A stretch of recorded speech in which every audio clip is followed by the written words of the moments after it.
Sinuyod ng mga pulis ang isla ng Boracay para hanapin ang suspect sa pamamaril sa isang nakainitan niyang motorcycle rider sa Quezon City nung Sabado.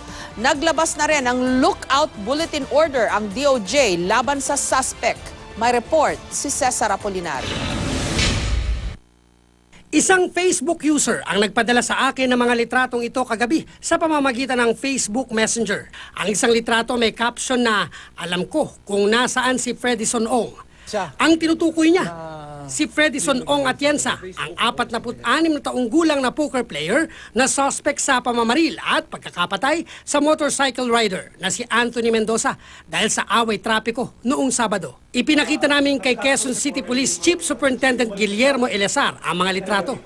Si Atienza ng araw ang nasa litrato at tila ang ilan, kuha sa Boracay.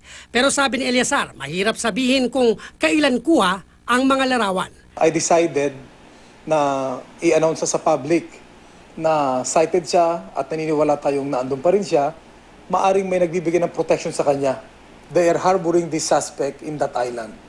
So maaring palipat-lipat siya doon. Pinaghahanap na si Atienza sa investigasyon ng QCPD. Linggo ng tanghali noong February 26, tumulak si Atienza mula Naiya papuntang Katiklan. March 1 ang dapat na balik ni Atienza batay sa flight details. Noong Lunes, nakakuha ng impormasyon ng QCPD na nakita si Atienza sa Boracay at naka-check-in sa isang hotel.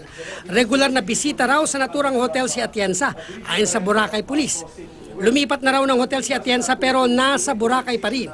Hindi sumipot kahapon sa flight niya pa Maynila si Atienza. Cited siya sa area. I've been coordinating with the Regional Director of Police Regional Office 6, Chief of our Homicide Section, together with some of his operatives na andun sila. And they are coordinating with the Boracay Tourist Assistance Center Commander. Sinuyod ng QCPD tracking team ang isla ng Boracay. Nakausap na rin ng mga pulis ang isa sa mga kasamahan ni Atienza na babae na natuloy ang pagsakay sa March 1 flight pabalik ng Maynila. Mahigpit na binabantayan ngayon ng mga pulis at maging ng mga lokal na opisyal ng Katiklan ang mga port at hotel. You can run but you cannot hide.